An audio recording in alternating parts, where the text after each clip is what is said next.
हिंदी तो बोली भाषा बन गई है हमारी मुंबई की। मीरा भाईंदर में एंट्री किया तो मेरे मुंह से ऑटोमेटिक हिंदी लैंग्वेज चालू हो जाती है। आजकल हम लोग ऐसे बोलते हैं कि मराठी मेरी मातृभूमि है, मेरी माँ है, मगर हिंदी हमारी लाडली बहन है। जब भी मैं मेरे कार्यकर्ताओं से, मेरे उस विभाग के जनता से जब भी बात करता हूं तो प्योर मराठी में बात करता हूं, मगर जैसे जैसे मैं ठाणा की हद क्रॉस करता हूं और मीरा भाईंदर की ओर जाता हूं तो मीरा भाईंदर में एंट्री किया तो मेरे मुंह से ऑटोमेटिक हिंदी लैंग्वेज चालू हो जाती है, क्योंकि मराठी से हिंदी तक गुजरना कुछ बड़ी बात नहीं है। जिसे मराठी आती है उसे हिंदी आती ही आती है, और जिसे हिंदी आती है उसको मराठी भी आती है।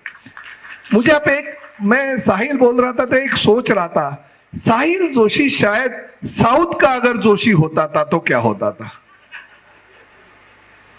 साहिल हिंदी में जिस तरह से आज बातें कर रहा है वो बातें नहीं कर पाता था, क्योंकि मराठी जैसे कृपाशंकर सिंह आप बोलते थे, उनका डायलॉग था हमेशा, क्योंकि राजनेता है। अभी राजन सिंह भी आपके बाजू में बैठा, आपको पता है कि कितना बड़ा कलाकार आदमी है। अभी उस वक्त कृपाशंकर जी मेरे नेता थे। जब भी मैं विद्यार्थी संगठन का काम करता था तो एमपीसीसी में बैठे हुए, देखो हमारे साथ जुड़े हुए लोग भी यहाँ पे हैं, तो इतनी इजीली वो मराठी में बात करते थे, पता चलता था कि वो हिंदी भाषी के उत्तर भारतीय है। उनको प्यार से लोग बड़े भाई के तौर पे भैया बोलते थे, कृपा भैया। तो उनका हर भाषण में ये वाक्य रहता था कि मराठी मेरी मौसी है और उत्तर प्रदेश मेरी माँ है, हिंदी मेरी माँ है। आजकल हम लोग ऐसे बोलते हैं कि मराठी मेरी मातृभूमि है, मेरी माँ है, मगर हिंदी हमारी लाडली बहन है, क्योंकि उस लाडली बहन की वजह से आज हम इतने, देखो 237 के ओर पे हम आगे आ गए, और उनकी माध्यम से, क्योंकि मौसी का हाथ जो है लाडली बहन ने थोड़ा कम कर दिया है। तो इस तरह से मराठी से हिंदी तक जाने का हमारा जो आपने इतने सालों की हमारी तपस्या और इतना मेहनत करने के बाद विद्यार्थी संगठन, बाद में यूथ कांग्रेस, बाद में शिवसेना, और बाद में शिवसेना के माध्यम से विधायक के तौर पे 4 टर्म, और मुझे अभिमान है कि 4 टर्म करते करते कभी राज्य का मंत्री बना वो भी मुझे पता नहीं चला। कभी कभी तो हमारे दोस्त लोग जब भी मिलते हैं तभी पता चलता है, अरे नहीं मैं तो भाई अभी मंत्री बन गया हूं। कभी कभी लगता है ऐसा, आप लोगों को झूठ लगेगा मगर हकीकत है।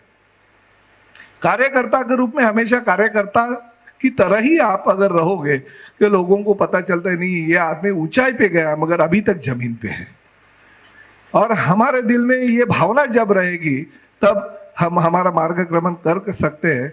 ये हकीकत है, और वो मैं मेरे पूरे 40 साल के राजनीतिक पर जो जीवन मेरा है उसमें मैंने ध्यान दिया। मुझे तो ये भी पता नहीं था, मगर आज पता चला कि बाबूराव विष्णु पराडकर, लक्ष्मणराव गर्दे, माधवराव सप्रे, रामकृष्ण खाडिलकर, इतने मराठी जो साहित्य क्षेत्र में थे, जो पत्रकारिता में थे, वो लोग इतने महान थे कि उन्होंने हिंदी भाषा पे उनका प्रभुत्व था। और आज मैंने जैसे सुना तो बहुत दिल से अच्छा लगा कि नहीं, हमारी मराठी साहित्यिक लोग भी आज पूरे देश में अपनी जो साहित्य शैली है उसका सब पूरे क्षेत्र में उनका प्रभाव था, हिंदी भाषा में उनका प्रभाव था, और उन लोगों के माध्यम से आज हम लोग यहाँ पे हैं। हिंदी पत्रकारिता दिन के लिए मैं आप सभी लोगों को बहुत बहुत शुभकामनाएं देता हूँ। और साथ ही में ये भी कहना चाहूँगा कि ठीक है, हिंदी तो बोली भाषा बन गई है हमारी मुंबई की। हमारी मुंबई की जो भाषा है शायद मुझे नहीं लगता है कि इतनी प्योर हिंदी रहेगी, क्योंकि हम भी कभी कभी हिंदी बोल देते हैं मगर बीच में हमारे 1-2 वर्ड कभी इंग्लिश आ जाते हैं तो कभी मराठी आ जाते हैं। तो हमारी ये बोली भाषा हम हिंदी को कहते हैं, और इसी तरह से हम आगे जा रहे हैं।